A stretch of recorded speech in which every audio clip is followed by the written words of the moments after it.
Hello everyone, hope you're all doing as well as possible.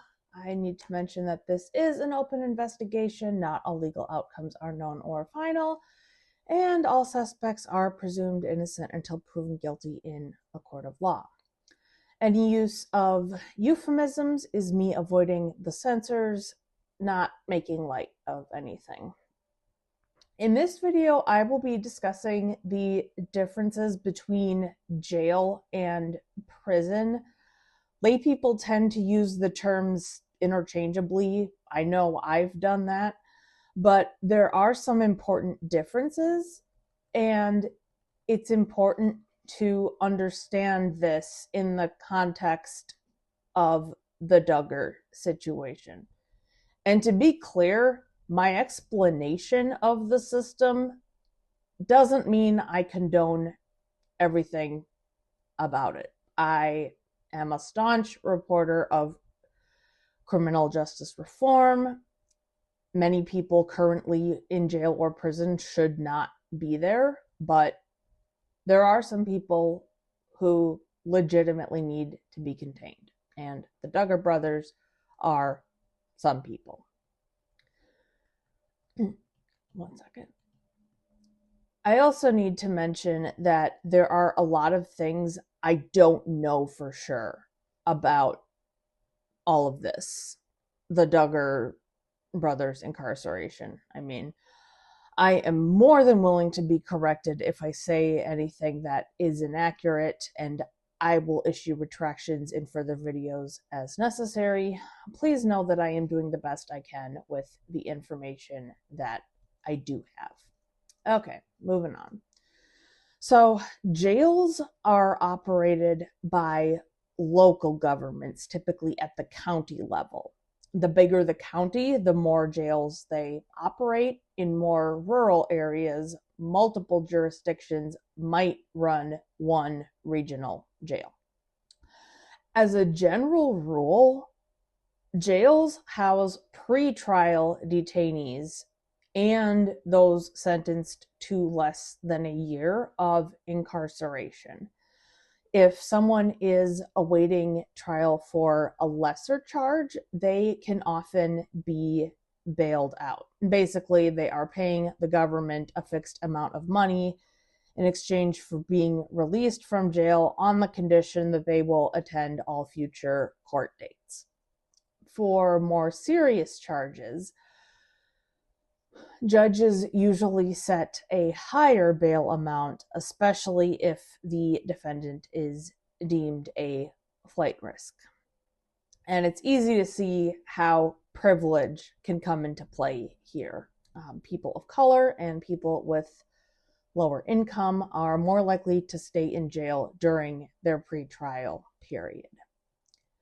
Prisons are designed to house defendants who are sentenced to a year or more, all the way up to life sentences, or in some states, expiration row. Prisons are run by state and federal governments, and in addition to government-run prisons, there are also private prisons run by corporations. I think you can guess how I feel about that concept. Federal prisons hold pretrial detainees and inmates convicted of federal crimes.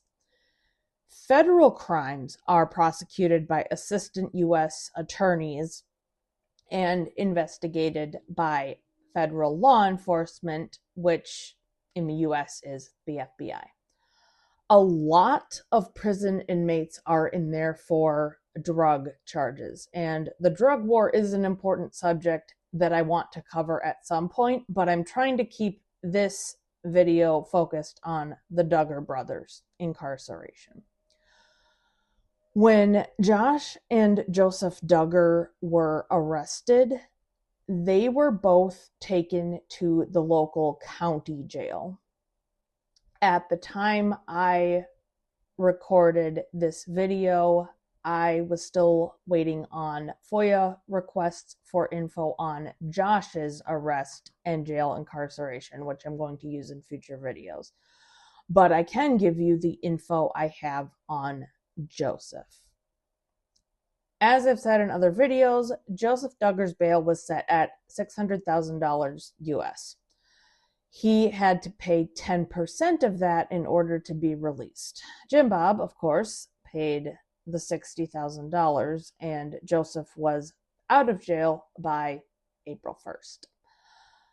My understanding is that that ruling was issued by the judge in Washington County, not the judge ruling on the Florida case.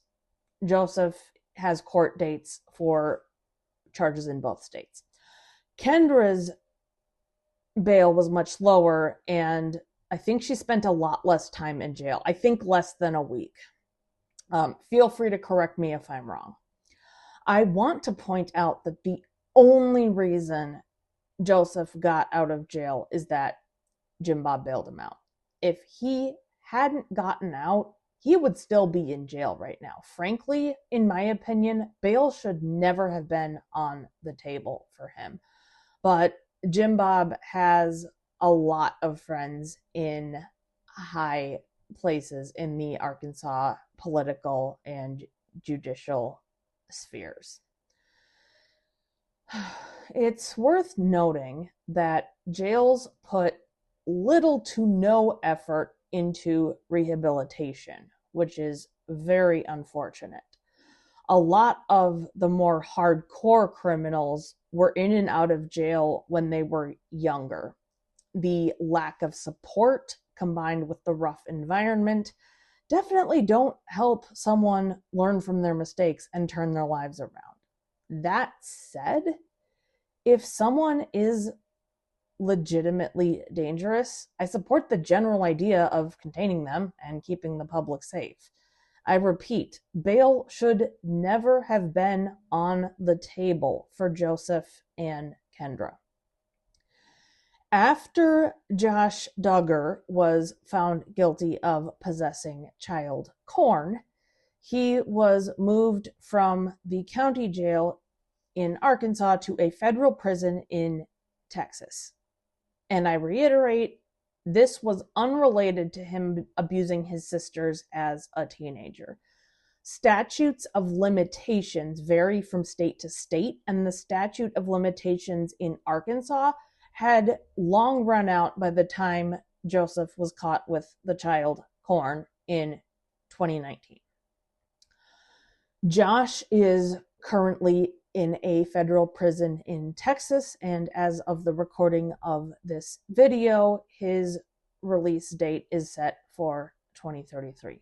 Personally, I think he should be there for life because he is a dangerous man. As of the recording of this video, Joseph is currently out of jail and he and Kendra are together. My understanding is they are living on the Duggar compound, aka Michelle and Jim Bob's large home. They still have not regained custody of their children, who are presumably in foster care. Joseph's next pretrial court date for the Florida charges is July 14th.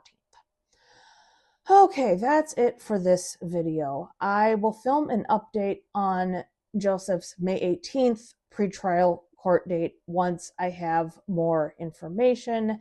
As always, thanks for watching. Please share far and wide so we can finally destroy the patriarchy. All right, take care. Bye, guys.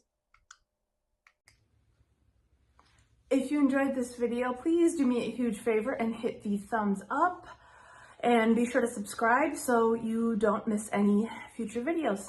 All right, thanks for watching, and I'll be back soon. Like you try. Oh, bye.